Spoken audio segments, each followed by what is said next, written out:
Vamos dar início à nossa primeira aula sobre os 10 mandamentos, também conhecido como Decálogo. Além de tantas leis, tantos mandamentos que as Escrituras trazem, nós temos os 10 mandamentos, que seriam ali uma constituição, um balizador, a base de todas as demais leis. Os 10 mandamentos é até um meio didático de você decorar 10 leis, 10 mandamentos que te facilitam no entendimento dos demais mandamentos, das demais leis. E é uma forma didática, sim, de você compreender melhor a vontade de Deus para o seu povo. Os 10 mandamentos também são conhecidos como Decálogo. Nós faremos uma série de 4 aulas. Então, essa é a nossa primeira aula da nossa série de 10. O que nós esperamos dela? Além de saber onde estão escritos os 10 mandamentos e quais são os 10 mandamentos, porque na nossa mente, quando a gente puxa assim da nossa mente, a gente às vezes erra, às vezes a gente confunde os mandamentos. Por exemplo, quando o Senhor Jesus diz que quais são os 2 maiores mandamentos, ele diz: amar a Deus sobre todas as coisas, o teu próximo como a ti mesmo. Mas nos 10 mandamentos originais, esse amar a Deus sobre todas as coisas pode derivar do não adorarás outros deuses, somente o Senhor, né? Mas o mandamento de amar o próximo como a ti mesmo é o que o Senhor Jesus chama de o resumo da lei e dos profetas. Esses 2 que ele citou, primeiro e o segundo. Então é como que o Senhor Jesus trazendo para 2 mandamentos a lei e os profetas, e isso foi algo assim incrível, né? Algo sensacional. E também passamos aí nosso país pelo Catecismo Católico, e o Catecismo Católico ele traz os seus 10 mandamentos, segundo a Igreja Católica. Por exemplo, fala sobre guardar o domingo, faz essa substituição do guardar o sábado. E o que é o guardar o sábado? E quando o jovem rico fala sobre herdar a vida, né, sobre herdar a vida eterna, e o Senhor Jesus diz para ele fazer os mandamentos, cumprir os mandamentos, ele diz quais são, e tem uma discussão ali sobre os mandamentos. E então o Senhor Jesus ele interpreta muitos dos mandamentos que vinham sendo interpretados ao longo do tempo através dos sacerdotes, e naquele momento escribas, fariseus, saduceus, diversos religiosos de sua época, mas o Senhor Jesus dá uma impressão correta, dá a interpretação adequada a cada um deles, e é como nós cristãos devemos ver. Nós vamos chegar nesse ponto também. Então, onde estão nas Escrituras os 10 mandamentos? Nós temos os 10 mandamentos no texto de Êxodo 20, quando a primeira vez que as Escrituras têm contato com esses mandamentos, e ele também de uma forma completa, de uma forma quase copiada, do Êxodo 20 em Deuteronômio, no capítulo 5. Como que surgiu os 10 mandamentos? Como que foi entregue por Deus os 10 mandamentos a Moisés? Nesse período aí de êxodo do povo do Egito, eles precisavam agora se constituir como um povo. Até então era uma grande família, né? Foi a família de Abraão, de Isaac, de Jacó, e a descendência de Jacó entra no Egito por causa de José. Depois, ao passar dos séculos, eles já deixaram de ser convidados para se tornar escravos, porque surgiu um faraó que não conhecia José, não tinha compromisso nenhum com José. Então, eles passaram a ser subjugados pelo povo egípcio, até que o Senhor traz a libertação por Moisés, e agora eles têm que ser constituídos como um povo. Então, foi necessária as leis, dentre tantas outras coisas que trouxessem as leis. As leis foram dadas por Deus a Moisés no Monte Sinai. Nessa peregrinação do povo, Deus manda que eles parem no Monte Sinai, e então ali é dada leis civis, leis sanitárias, leis religiosas, a instituição do tabernáculo, como o culto deveria ser feito, a instituição do sacerdócio. Tudo é feito nesse momento. Na entrega dos 10 mandamentos é seguida essa quantidade toda de leis. Aqui no Brasil nós temos aí a lei, que nós temos a Constituição. E da Constituição você tem várias categorias de leis, e em várias instâncias, federal, estadual, municipal. Até uma instituição pode ter suas regras internas, seus regimentos, leis internas de uma instituição, de uma empresa, uma regra de uma empresa. Então você tem ela em várias instâncias. Esses 10 mandamentos, ele é dado como essa regra maior. Então vamos ler Êxodo Abra comigo aí, por favor, Êxodo capítulo 20. Gênesis, Êxodo capítulo 20.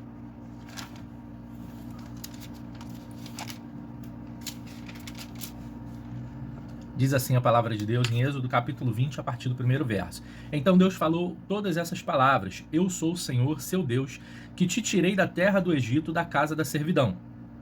Não tenha outros deuses diante de mim. Então, primeiro mandamento: não tenham outros deuses diante de mim. Isso importava na época, importa até hoje, e importava na época. Imagina que o povo teve contato expressivo ali com os egípcios. A religiosidade dos hebreus ainda não estava consolidada.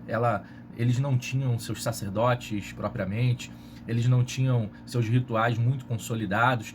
Você vê que aqui no Brasil há muito sincretismo religioso. Imagina lá no Egito. Então era uma coisa meio misturada. E a descrição desse mandamento, ela segue. O verso 4 não é um mandamento novo, é um detalhamento desse mandamento. Não faça para você imagem de escultura, nem semelhança alguma do que há em cima no céu, nem embaixo na terra, nem nas águas, nem debaixo da terra. Aqui fala para não fazer a imagem de escultura, né? É uma coisa que a gente sempre disse que era a nossa diferença entre os católicos e os protestantes. Na verdade, a diferença entre católicos e protestantes fundamental não é essa. A fundamental é que o protestante ele tem a Bíblia como o centro da formação da sua fé, e o católico tem a igreja como centro da formação da sua fé. A Bíblia é um elemento da igreja. E para nós, a Bíblia ela é a regra de fé e prática, né? A regra de como fazemos o nosso culto, de como nós vivemos. E para os católicos, a igreja é quem determina isso. Inclusive determinou a Bíblia. No catolicismo, se decidir algo num concílio, aquilo tem um peso forte, pode não ter uma defesa bíblica sobre aquilo. Por exemplo, o purgatório. Não há uma defesa bíblica para isso, teológica bíblica, né? Mas existe o purgatório para os católicos, e isso não é um problema dentro do catolicismo. Para nós protestantes, isso é um problemaço. Aquilo que é extra-bíblico não faz parte da nossa fé mesmo. Só que essa questão de aqui está proibindo a imagem, a escultura, a imagem de todo tipo, né? Pintura, escultura, gravura. Hoje tem foto, né? E você é proibido de fazer isso. Eu vou detalhar mais o porquê é proibido. Mas para o católico, como faz parte da tradição da igreja, para eles não é um problema ter. Então, ter imagens para devoção no catolicismo não é o nosso maior problema. Aquilo é um sintoma do problema. O problema mesmo é a Bíblia não ser o centro da fé. Verso 5. Não adore essas coisas, nem preste culto a elas, porque eu, o Senhor seu Deus, sou Deus zeloso, que visito a iniquidade dos pais nos filhos e até a terceira e quarta geração, daqueles que me odeiam. Mas faço misericórdia até 1000 gerações daqueles que me amam e guardam os meus mandamentos.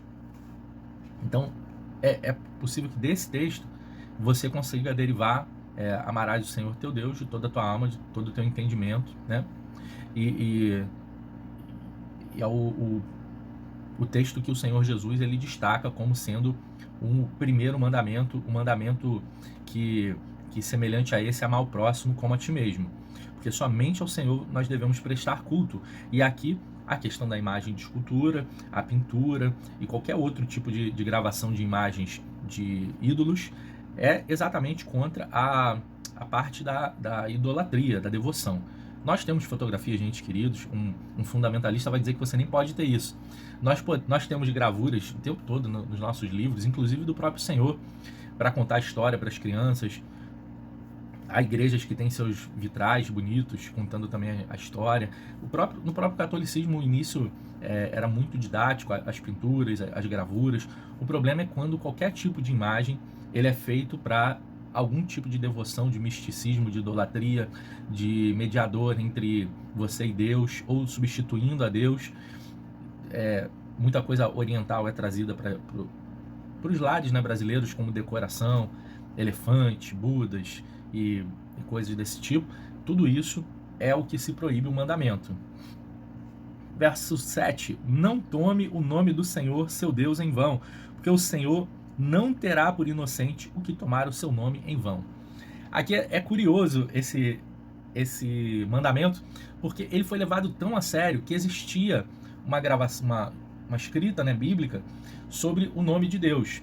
E essa escrita, como eles não pronunciavam, você tem ela escrita no hebraico, mas você não sabe perfeitamente a pronúncia daquela palavra, daquelas letras, daquele termo, porque se evitou falar, porque levaram ao pé da letra esse mandamento nesse sentido. Então a escrita do nome de Deus, ela se perdeu. Hoje as pessoas chamam de Jeová, Javé, Iavé, mas essa escrita, ela se perdeu, na verdade o som, ele foi perdido.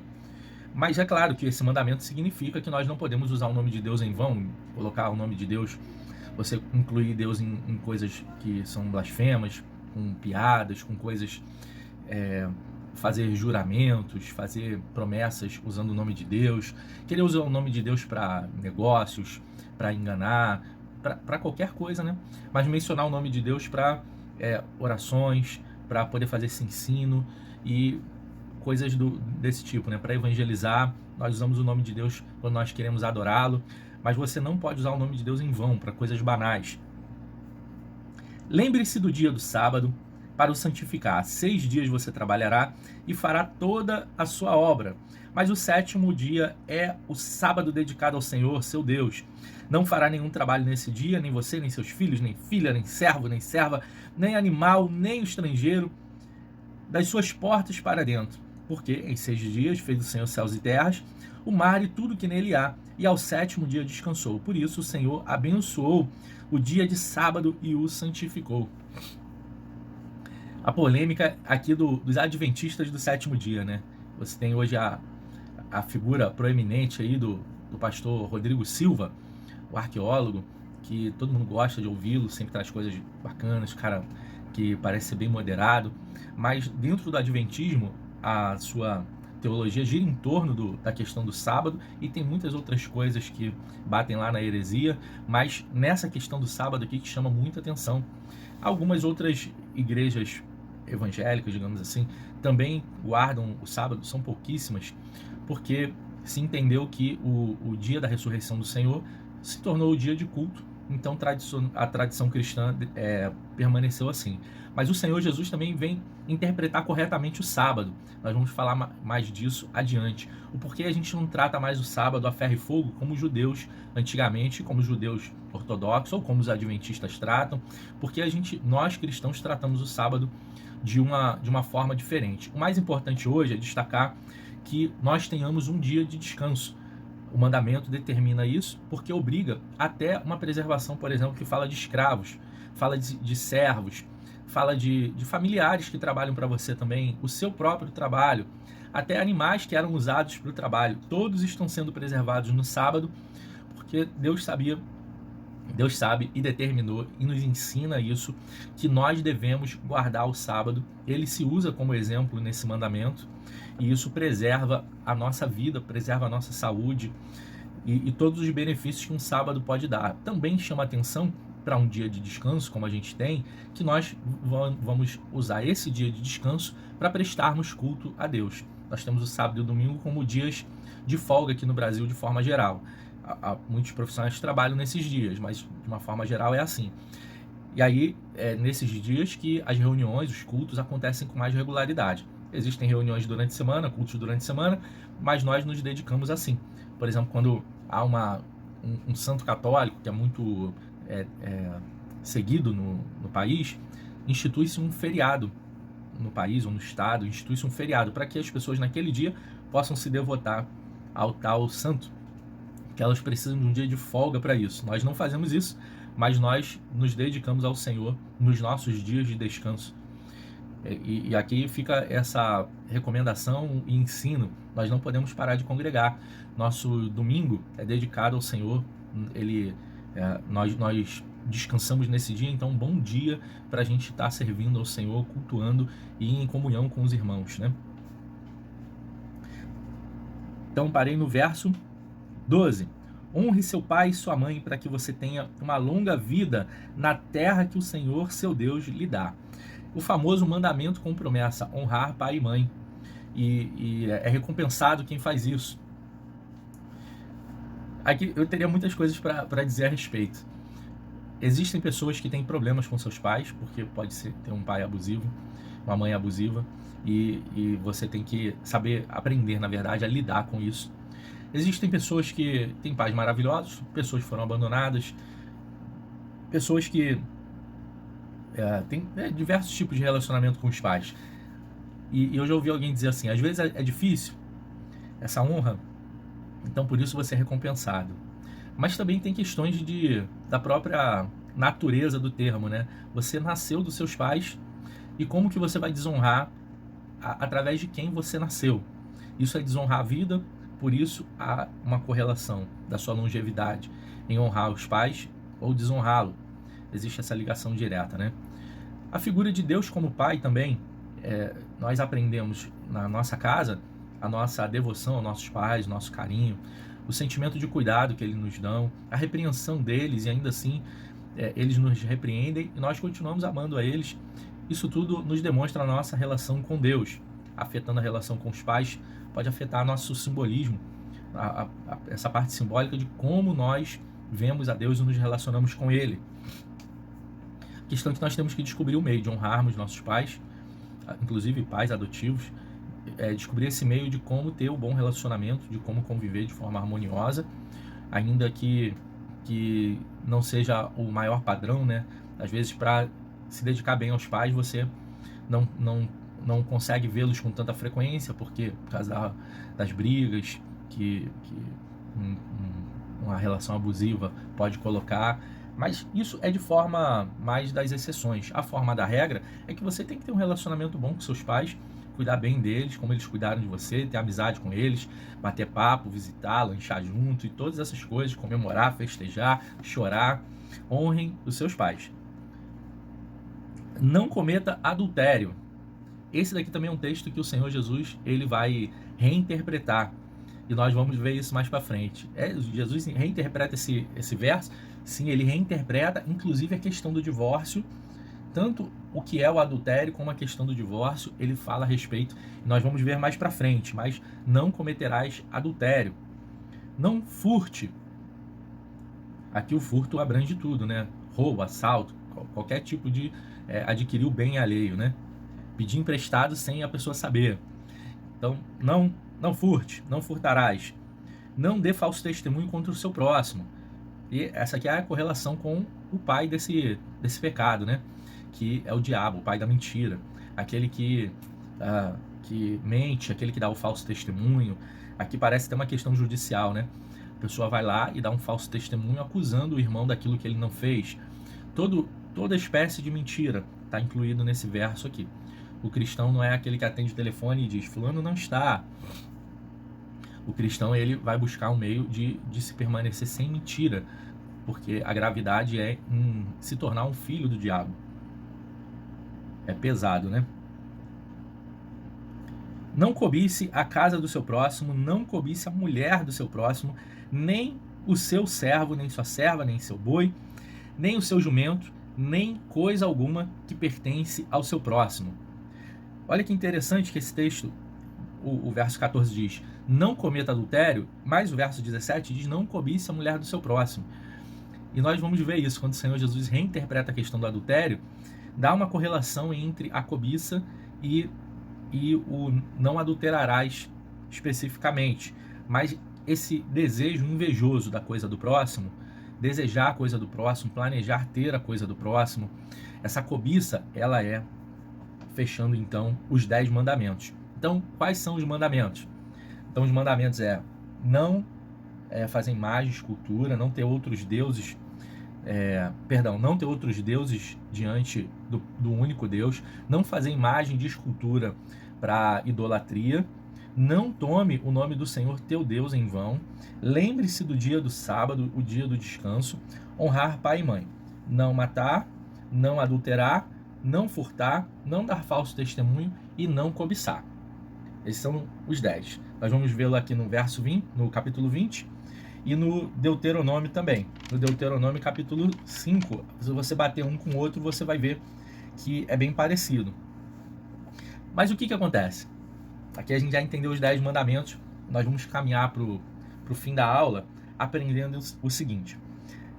Moisés ele sobe ao Monte Sinai, no capítulo 24, para pegar as tábuas com Deus. E olha que coisa linda, porque se as escrituras foram escritas por servos de Deus, inspirados, os 10 mandamentos, ainda mais, foi escrito pelo próprio Deus, porque diz assim, agora o verso 12, então o Senhor disse a Moisés, suba para junto de mim, no monte, e fique lá, darei a vocês tábuas de pedra, a lei e os mandamentos que escrevi, para que você ensine ao povo. Então Deus diz assim, que Moisés subisse ao monte para poder receber as tábuas do povo. Perdão, que Moisés subisse ao monte para receber as tábuas que ele escreveu com a própria mão e ensinasse ao povo. Olha que coisa incrível. É o próprio Deus que escreveu os 10 mandamentos nas tábuas e entrega a Moisés. Imagina se você tivesse algo escrito pelo próprio Deus. Nós temos as escrituras, que é a inspiração divina. Nós temos o texto que o próprio Deus escreveu com suas mãos, que são os 10 mandamentos que estão registrados aqui. Mas eu digo, você ter o objeto, que no caso foi pedra, nós usamos muito papel hoje, mas no caso foi em pedra, que o próprio Deus escreveu. Aquilo ali é uma coisa extraordinária.